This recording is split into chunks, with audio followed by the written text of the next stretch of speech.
आज की ये हिंदी कहानी स्त्री का घर थोड़ी सी इमोशनल है, लेकिन इमोशनल होते हुए भी इसका संदेश बहुत अनमोल है। आपकी आंखें थोड़ी नम करने के साथ साथ आपको दिलो दिमाग पर यह कहानी छाप छोड़ जाएगी, इसलिए इसे एक बार जरूर सुने। तुम्हें कितनी बार बताया है, मेरे तैयार होने से पहले मेरा नाश्ता तैयार हो जाना चाहिए। शादी के 25 सालों बाद भी मुझे क्यों बार बार एक ही बात बतानी पड़ती है? लता, तुम्हें क्या है? तुम तो आराम से घर पर रहोगी, मुझे काम पर जाना पड़ता है। तुम हो कि हमेशा बेवकूफों जैसी हरकत करती हो। अगर तुम यह जानबूझकर करती हो तो याद रखना, मुझसे बुरा कोई नहीं होगा। आज भी प्रशांत का पारा चढ़ा हुआ था। इन कटु शब्दों में अपना गुस्सा उतारते हुए, गीला तौलिया कुर्सी पर फेंकते हुए प्रशांत गुस्से से लता की तरफ देखने लगा। लता के लिए प्रशांत का यह बेवजह का गुस्सा कोई नई बात नहीं थी।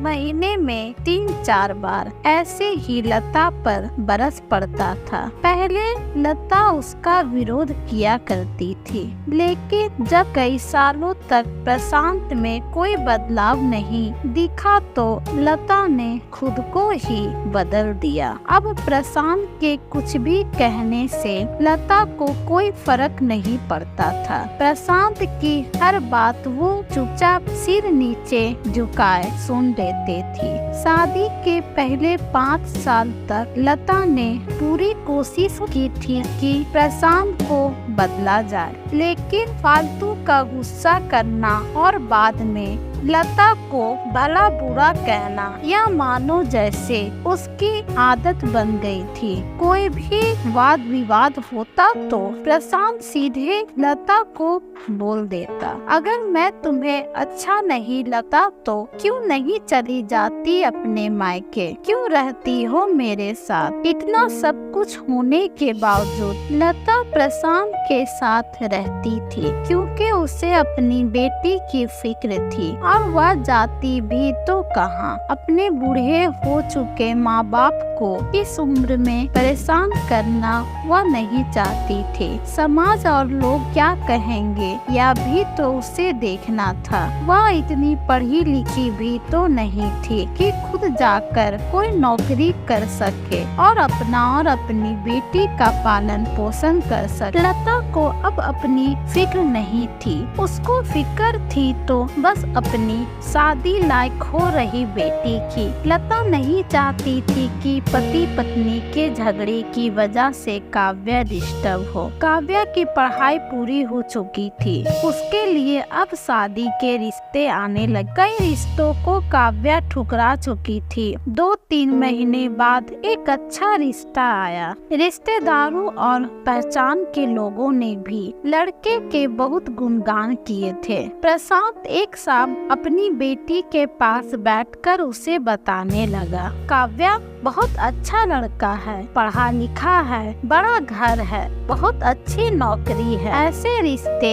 बार बार नहीं आते बेटा, इस बार मना मत करना। काव्या अपने पिता से ज्यादा बात नहीं करती थी, शायद डरती थी या शायद नफरत करती थी, लेकिन आज वो अपनी पूरी हिम्मत इकट्ठा कर बोली, मुझे अभी शादी नहीं करना है पापा, मैं नौकरी करना चाहती हूँ, खुद अपने पैरों पर खड़ी होना चाहती हूँ। हाँ तो उसमें क्या बड़ी बात है, मैंने लड़के से बात की है, वह तुम्हें किसी बात के लिए नहीं रोकेगा। तुम शादी के बाद भी नौकरी कर सकती हो, वह तुम्हें नौकरी के लिए परमिशन दे देगा। प्रशांत बोला, मेरा नौकरी करना या ना करना उसकी परमिशन पर क्यों डिपेंड रहेगा पापा? काव्या ने पूछा, मैं कह रहा हूँ ना, तुम्हें किसी भी चीज की कमी नहीं होगी। वहाँ ऐसे रिश्ते बार बार नहीं आते,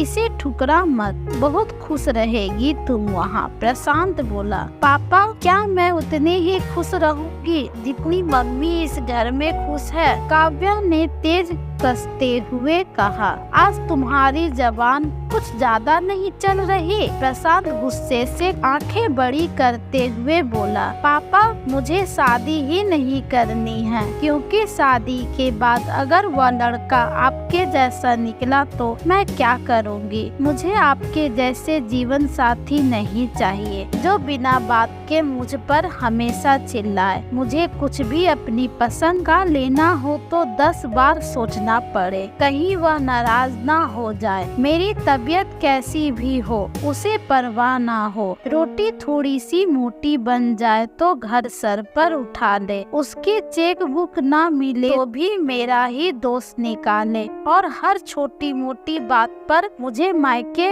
जाने के लिए कहे। काव्या ने अपना दिल खाली करते हुए पापा से सब कह दिया। प्रशांत का गुस्सा 7वें आसमान पर था, लेकिन उसके मुंह से एक भी शब्द नहीं फट रहा था। वो काव्या की बातें सुन रहा था। काव्या उतना ही बोलकर चुप नहीं हुई। आज पहली बार वह अपने पापा के सामने इतना कुछ बोल रही थी। पापा, आपने माँ के साथ हमेशा गलत व्यवहार किया है। आप अपने ऑफिस का गुस्सा बिना सोचे समझे माँ पर उतार देते हैं। कभी इस बात की परवाह भी नहीं करते कि उन्हें कैसा लगता होगा। आपकी बातें सुन सुन माँ ने अपना स्वाभिमान खो दिया। प्रशांत आज पहली बार अपने किए बर्ताव को महसूस कर पा रहा था। वो इतना ही बोल पाया, जो तुम्हारा मन में है वो करो, मैं तो इतना बुरा हूँ ना। काव्या ने प्रशांत का हाथ पकड़ा और बोली, पापा मुझे सिर्फ एक सवाल का जवाब दे दो। क्या आप चाहेंगे कि मेरा पति आपके जैसा हो? अगर आपका जवाब हाँ है तो कर दीजिए मेरा रिश्ता आज ही, और ना है तो मुझे आत्मनिर्भर बनने दीजिए। प्रशांत कुछ भी न बोल पाया और वहाँ से चुपचाप बाहर चल गया। आज उसे लता के सामने जाने में शर्म आ रही थी। चलते चलते उसकी आंखें से आंसू बह रहे थे। प्रशांत ने आज से अपने आप को बदलने का निश्चय किया। अगले दिन से लता ने अपने पति में काफी बदलाव देखा। वह सोचने लगी कि जो हिम्मत काव्या ने दिखाई है, वह हिम्मत अगर मैं पहले ही दिखा देती तो शायद आज परिस्थिति कुछ और होती। अब काव्या पढ़ लिख कर अच्छी नौकरी करने लगी थी और 3 साल बाद उसके लिए एक अच्छा रिश्ता आया।